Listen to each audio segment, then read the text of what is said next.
How good is this going to be? This is going to be incredible. I can't wait. You can't wait. Let's get the season here as quickly as possible. College football has never been better. Interest has never been higher. Believe that we are at the dawn of the golden age of college football. It was an epic day of college football. It was one of those days where you fall in love with the sport all over again.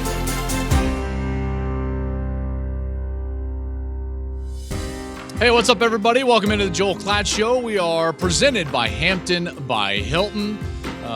Big show today. I'm going to preview the college football playoffs. So I'm going to give you a 12-team format. I'm going to give you my predictions for the 12 teams and then play it all the way out through to a national championship. So it's a prediction episode of the Joel Klatt Show. Cannot wait for this one. It should be really fun. Now, before we get there, there's a few things that we've got to chat about. Number one is, if you're listening to this, wherever you get your podcasts, make sure to go like us, rate and review us, please. That always helps the podcast, and we would very much appreciate it. And if you're watching on YouTube, thank you very much. Become a subscriber. Get in the comments down below. I like to jump in some of those episodes and converse with some of you down in the comments below. So make sure to subscribe and then rate, review wherever you get your podcasts. The next thing is that Madison live show. Remember, we made the big announcement on Monday on the program, and spots are already filling up actually quite quickly. Pleasantly surprised, and make sure you go and you get yourself registered to get a ticket, because remember, the event is free. It's in Madison right before that Wisconsin-Alabama game. We're going to be on Thursday night from the Majestic Theater 2 days before the game. It is limited as far as how many people we can get into the event space, so you've got to make sure you go and reserve your ticket. It is free, but make sure you go and reserve that. We'll have a link down in the YouTube channel description. We're going to have a link on the podcast. We're going to have a link on all of our social media, so you can go follow that at Joel Klatt Show. Now, with all of that out of the way, let's get into the 12-team playoff. Here we go. The first one in history, folks. The bracket looks beautiful, and I can't wait for it. I think that all of us have been waiting for something like this for a long time, and here it is. And now we finally get to start filling it out and start predicting what we're going to get and what we're going to see this year in college football. Again, I've said this for a long time. I can't wait to see how many games mean more in terms of the playoff in November, and how many programs and fan bases, how many of you will be more engaged in November. That's why this is the dawn of the golden age of college football, is because we are going to be in our sport, the one that we love, engaging with fans even more all the way until the end of the season, and it's because of that bracket right there. Now, is it going to always be this bracket? I'm not sure, and we'll get into that in later shows during the course of the year, but right now we've got 12, and I could not be more excited about it. In order to fill this out, I think that the first thing that we've got to do is talk about the top 4 seeds, yes, but those top 4 seeds are going to be a product of conference championship games. So let's start this prediction episode with who I think is going to be playing in each conference championship game in those Power 4 conferences. We start with the Big Ten. The Big Ten, I think, is going to be Ohio State and Oregon in that game. Oregon only plays Michigan and Ohio State as far as ranked opponents in the regular season. We know, I have Ohio State ranked number 1 to begin with, so I've got Ohio State and Oregon. I've got Ohio State winning that game and winning the Big Ten. In the SEC, I've got Georgia and Texas. Now, there's a couple of other teams that could sneak into that situation where they're getting a top 2 seed and playing in Atlanta for the SEC Championship game. I think Missouri's schedule is favorable. They could be right there. Ole Miss is certainly right there. And you never know what Oklahoma could do if they actually get on a run through that difficult slate that they have, in particular in November. But I've got Georgia and OU, and I've got Georgia with that talented roster, returning quarterback in Carson Beck, and the best coach in college football in Kirby Smart, winning the SEC over Texas. In the Big 12, I've got Utah playing, wait for it, Kansas.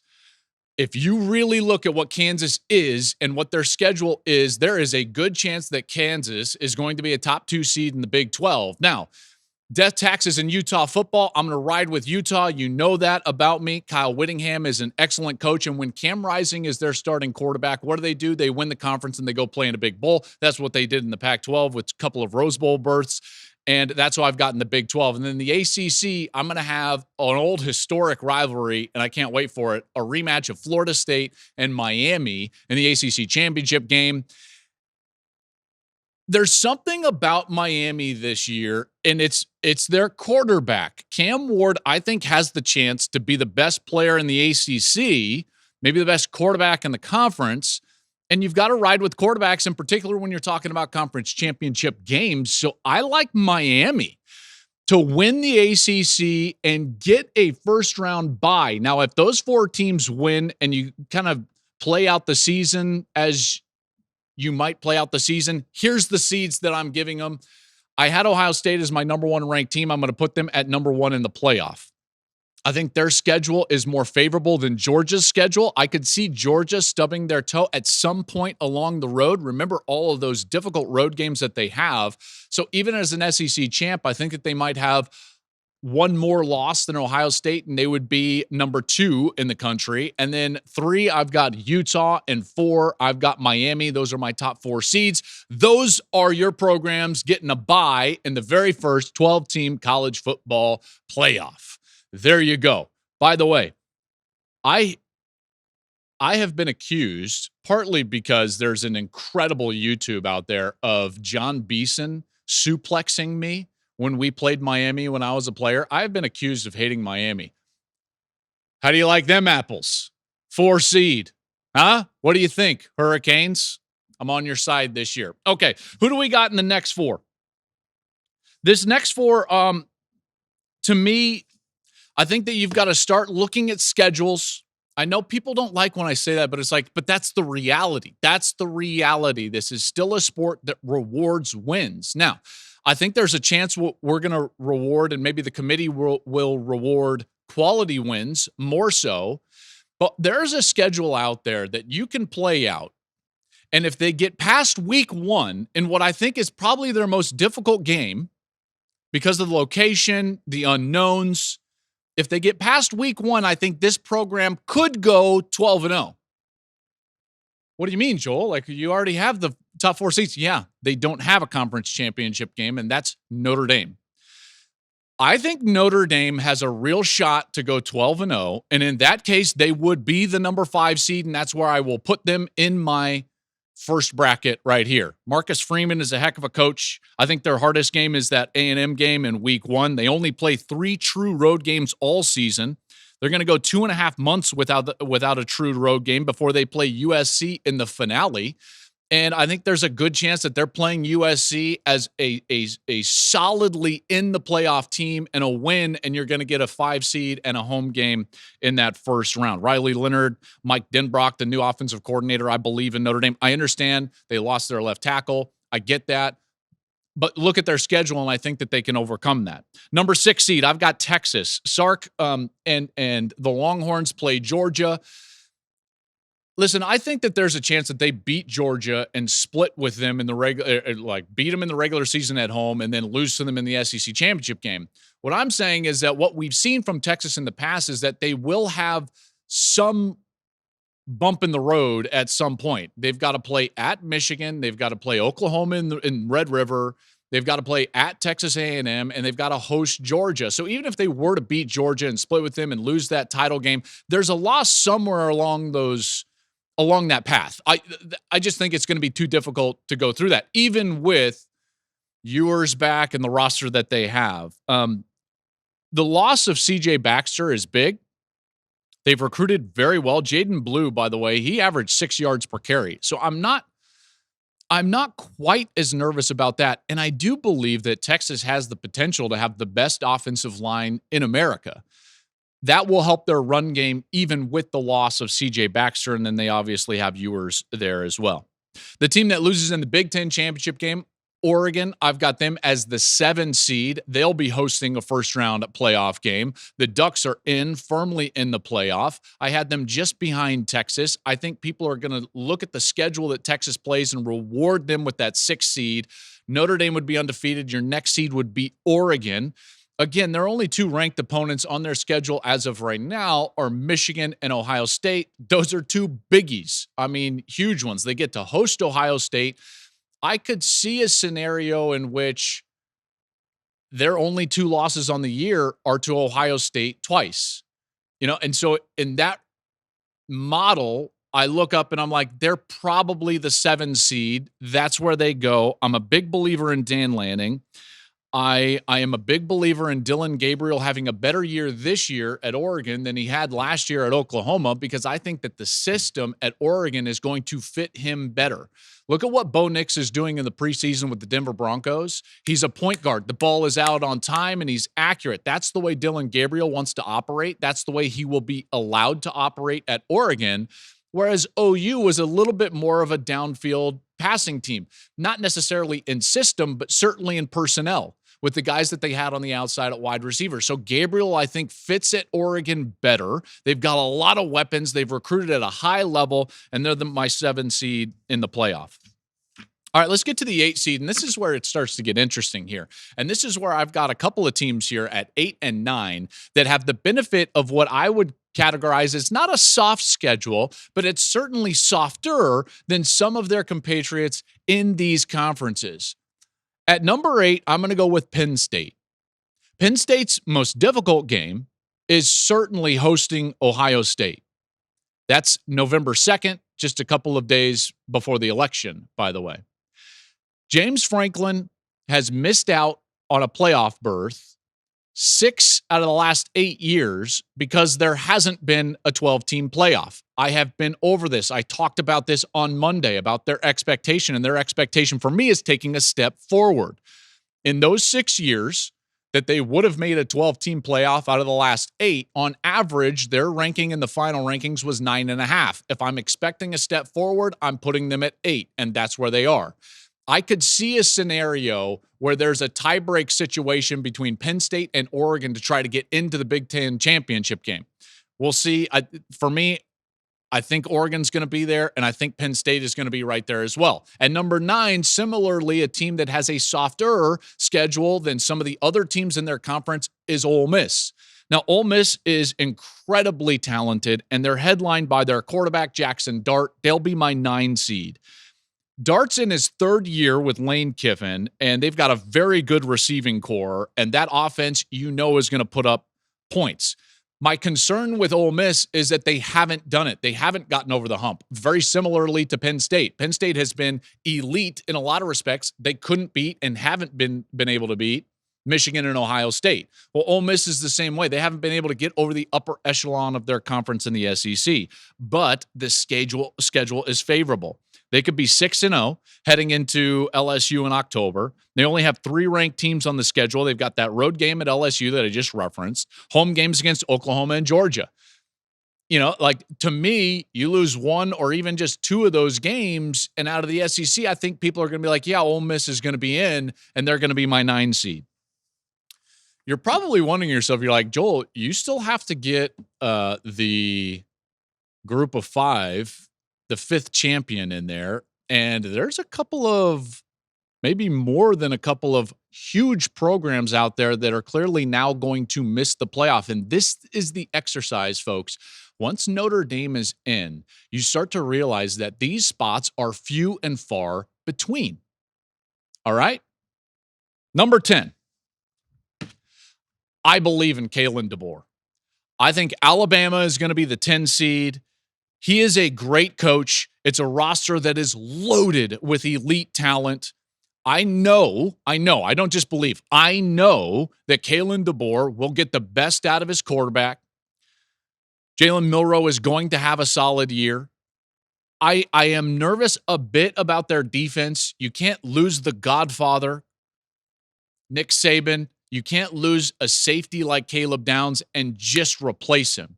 So that's why I don't have them in the SEC championship game, and that's why I have them as the 10 seed. Their schedule does them no favors in their first year without Saban. They've got that road game at Wisconsin, which will be there for. Remember, sign up and get your tickets for the Majestic Theater. I heard that we're going to have our first and most extravagant live Joel Klatt show ever. And yes, that's taking place. So weird that that's like middle of the show plug, but make sure to go get your tickets.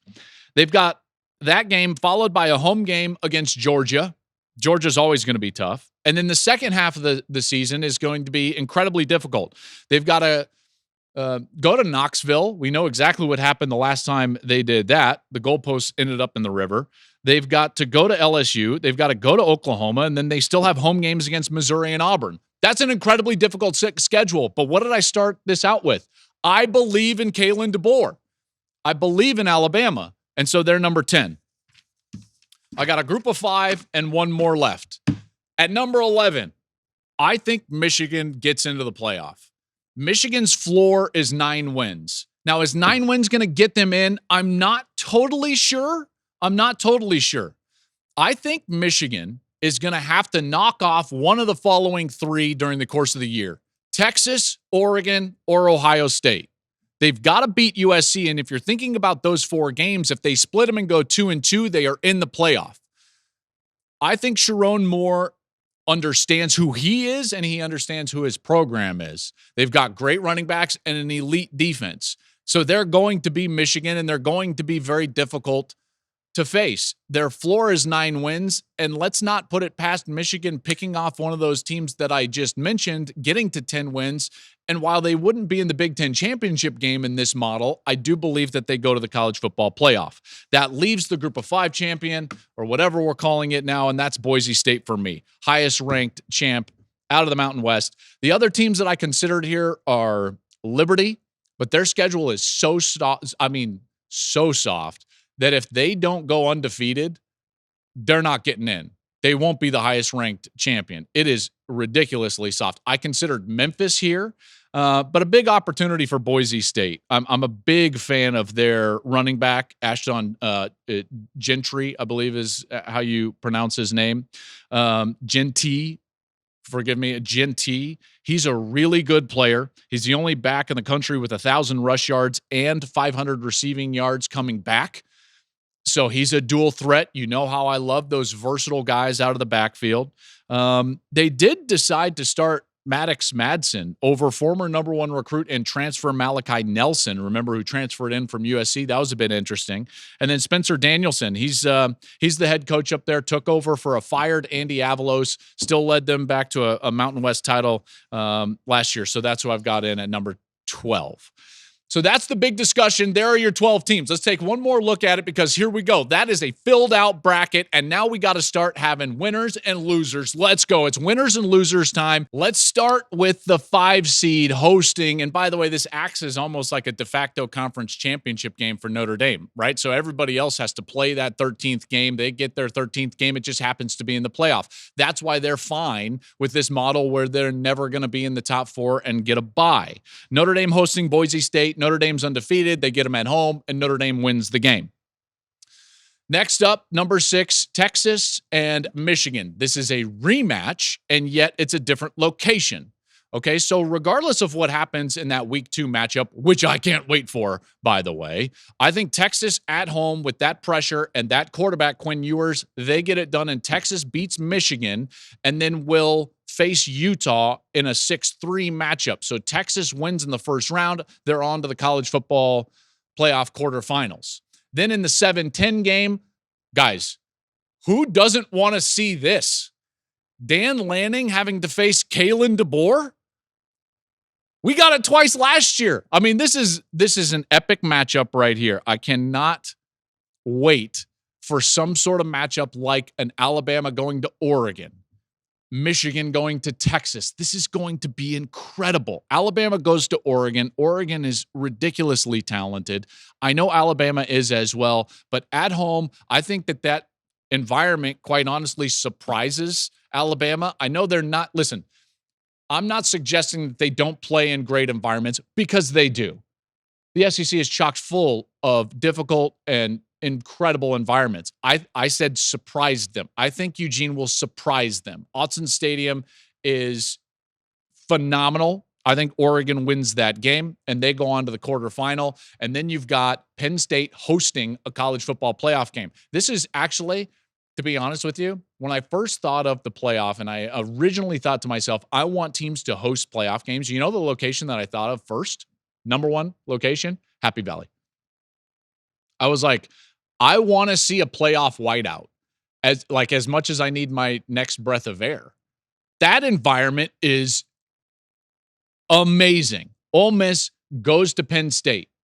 That's going to be a phenomenal game. I think that the home team wins, and I've got Penn State going on to the quarterfinal, and they'll face Ohio State. So this is what it looks like then in that next round. All right? In that next round, here's what we've got.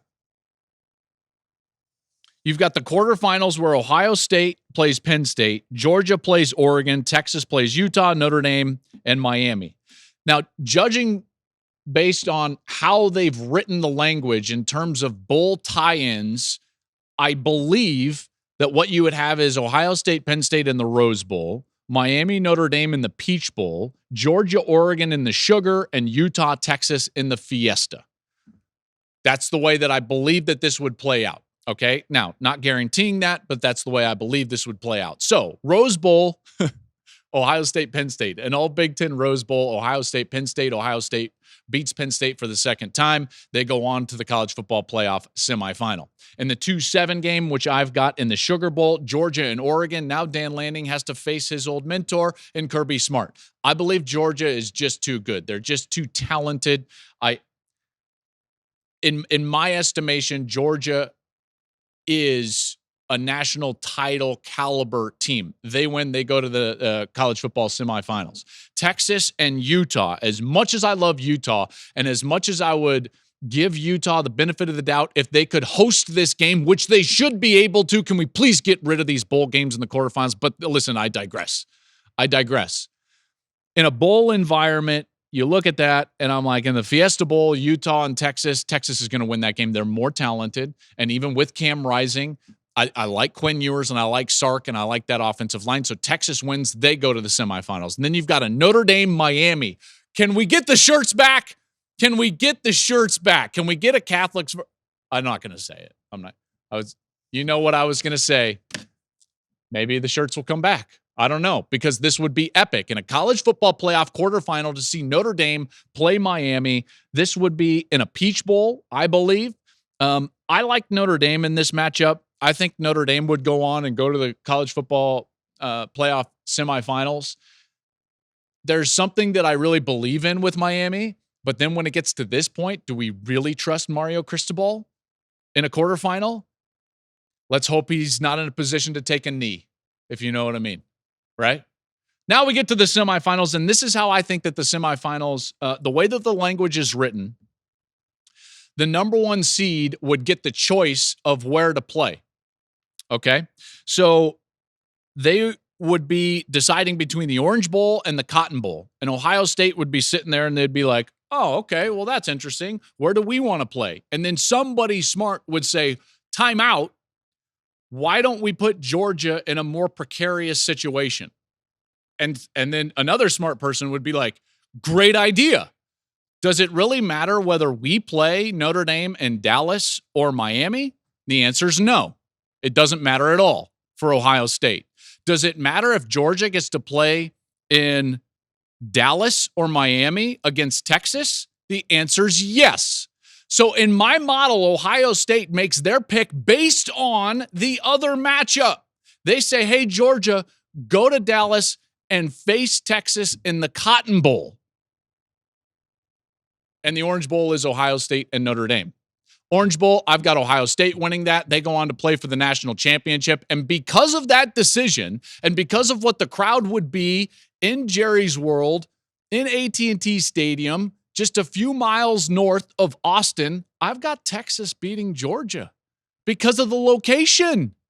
It would be their third matchup. I'm giving Sark the benefit of the doubt in the third matchup that Sark would bring something that was just like unworldly as far as a game plan out.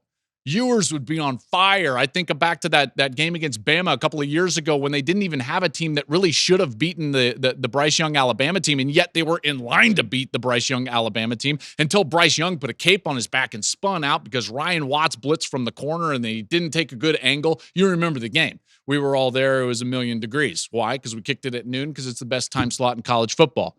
I think that game would be epic. And I believe that Sark, because of the location and what he would have in a third matchup, would get past Georgia. And then